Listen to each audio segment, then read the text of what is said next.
merupakan metode pengobatan dengan cara mengeluarkan darah yang terkontaminasi toksin atau oksidan dari dalam tubuh melalui permukaan kulit ari. Dalam istilah medis dikenal dengan istilah oksidan release therapy atau oksidan drainage therapy. Atau istilah yang lebih populer adalah detoksifikasi. Cara ini lebih efektif dibandingkan dengan cara pemberian obat antioksidan atau obat kimiawi yang bertujuan untuk menetralkan oksidan di dalam tubuh sehingga kadarnya tidak makin tinggi. Tapi, jika efek obat antioksidan sudah habis, oksidan akan tumbuh dan berkembang kembali. Oleh karena itu, para dokter biasanya memberikan obat antioksidan secara kontinu. Untuk mengeluarkan oksidan dari dalam tubuh butuh keterampilan khusus. Caranya dengan penyedotan menggunakan alat khusus yang sebelumnya didahului dengan pembedahan minor atau sayatan khusus yang dilakukan secara hati-hati di titik tertentu secara tepat di dalam tubuh. Jika oksidan dapat dikeluarkan semua, maka penyumbatan aliran darah ke organ-organ tertentu dalam tubuh dapat diatasi, sehingga fungsi-fungsi fisiologis tubuh kembali normal. Diriwayatkan dari Sa'id bin Jubair radhiyallahu anhu, dari Ibnu Abbas radhiyallahu anhu, dari Nabi Shallallahu alaihi wasallam. Beliau bersabda, kesembuhan bisa diperoleh dengan 3 cara. Minum madu, sayatan pisau bekam, dan sundutan besi panas.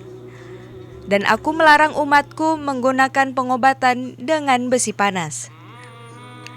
Hadis riwayat Al-Bukhari dikeluarkan juga oleh Ibnu Majah, Ahmad, dan Al-Bazar. Dunia pengobatan semenjak dulu selalu berjalan seiring dengan kehidupan manusia.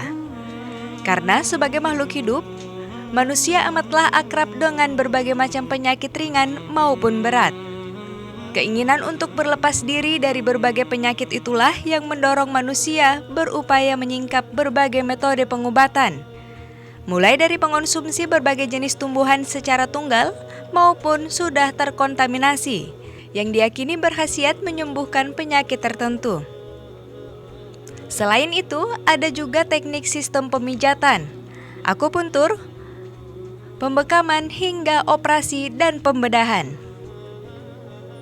Namun, seiring dengan perkembangan peradaban manusia, budaya konsumerisme dan materialisme menggiring manusia mengonsumsi berbagai jenis makanan yang dianggap praktis, lezat, dan penuh variasi.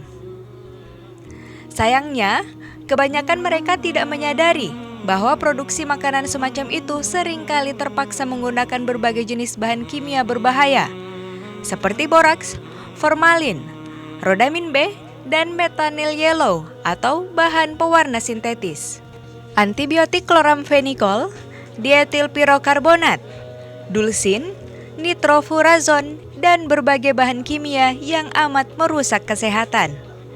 Orang yang sudah banyak mengonsumsi berbagai jenis makanan berkomposisi kimia menjadi sering terserang penyakit komplikasi yang beragam. Sehingga obat-obatan diperlukan juga obat-obatan berkomposisi kimia berat.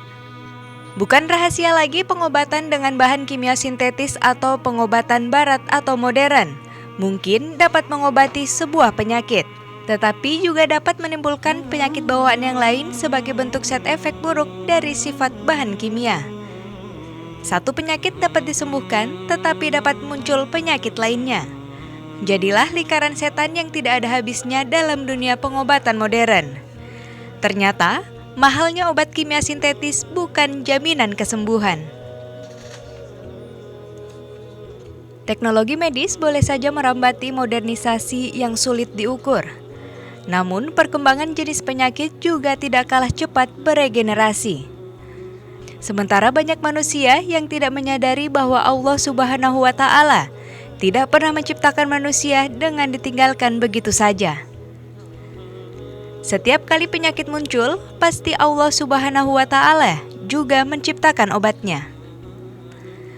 Sabda Rasulullah Shallallahu alaihi wasallam, tidaklah Allah Subhanahu wa Ta'ala menurunkan suatu penyakit, melainkan Dia turunkan penyembuhnya.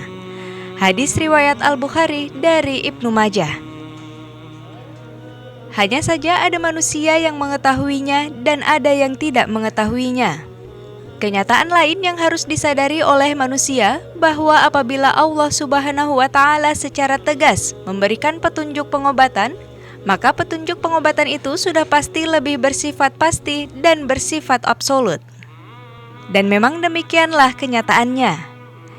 Islam yang diajarkan oleh Rasulullah SAW bukan saja memberikan petunjuk tentang peri kehidupan dan tata cara ibadah kepada Allah Subhanahu wa Ta'ala.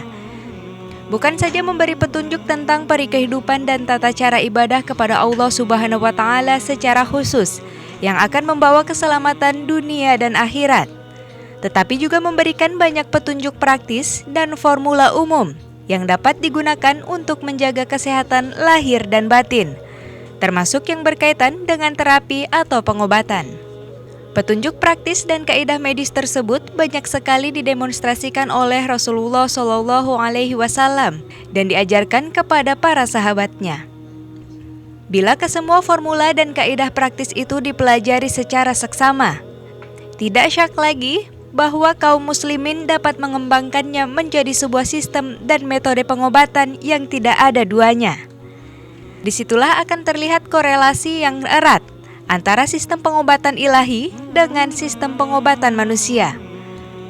Karena Allah Subhanahu wa Ta'ala telah menegaskan, telah diciptakan bagi kalian semua segala apa yang ada di muka bumi ini.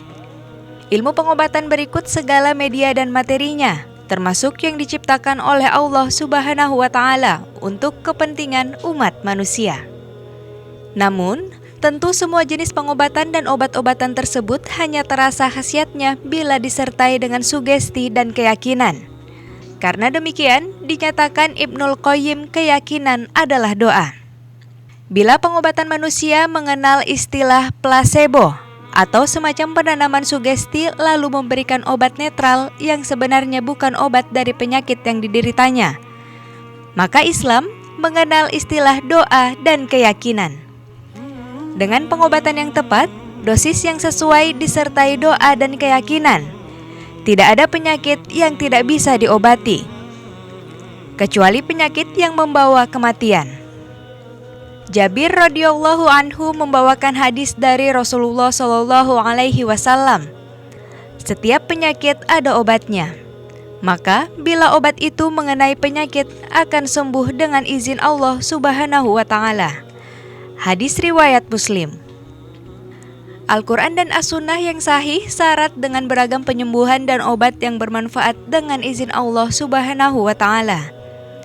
Sehingga mestinya kita tidak lebih dahulu berpaling dan meninggalkannya untuk beralih kepada pengobatan kimiawi yang ada di masa sekarang. Karena itulah Ibnu Qayyim al-Jauziyah berkata, sungguh para tabib telah sepakat bahwa ketika memungkinkan pengobatan dengan bahan makanan, maka jangan beralih kepada obat-obatan kimiawi. Ketika memungkinkan mengonsumsi obat yang sederhana, maka jangan beralih memakai obat yang kompleks. Mereka mengatakan, setiap penyakit yang bisa ditolak dengan makan makanan tertentu dan pencegahan, janganlah mencoba menolaknya dengan obat-obatan kimiawi. Ibnul Qayyim juga berkata, berpalingnya manusia dari cara pengobatan nubuwah seperti halnya berpalingnya mereka dari pengobatan dengan Al-Quran yang merupakan obat bermanfaat. Dengan demikian, tidak sepantasnya seorang muslim menjadikan pengobatan nabawiyah sekadar sebagai pengobatan alternatif. Justru, sepantasnya dia menjadikannya sebagai cara pengobatan yang utama. Karena kepastiannya datang dari Allah Subhanahu wa Ta'ala lewat lisan Rasulnya Shallallahu Alaihi Wasallam. Sementara pengobatan dengan obat-obatan kimiawi atau pengobatan cara barat, kepastiannya tidak seperti kepastian yang didapatkan dengan tibun nabawi. Pengobatan yang diajarkan Nabi Shallallahu Alaihi Wasallam diyakini kesembuhannya karena bersumber dari wahyu.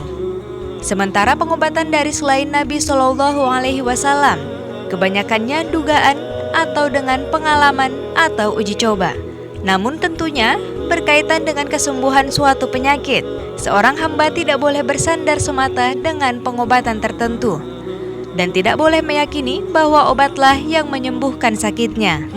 Seharusnya ia bersandar dan bergantung kepada zat yang memberikan penyakit dan menurunkan obatnya sekaligus, yakni Allah Subhanahu wa Ta'ala. Seorang hamba hendaknya selalu bersandar kepadanya dalam segala keadaan. Hendaknya ia selalu berdoa memohon kepadanya agar menghilangkan segala kemudaratan yang tengah menimpanya. Demikian episode Jalan Sunnah untuk kali ini. Sampai ketemu di episode selanjutnya yang akan memberikan sunnah-sunnah lainnya. Wassalamualaikum warahmatullahi wabarakatuh.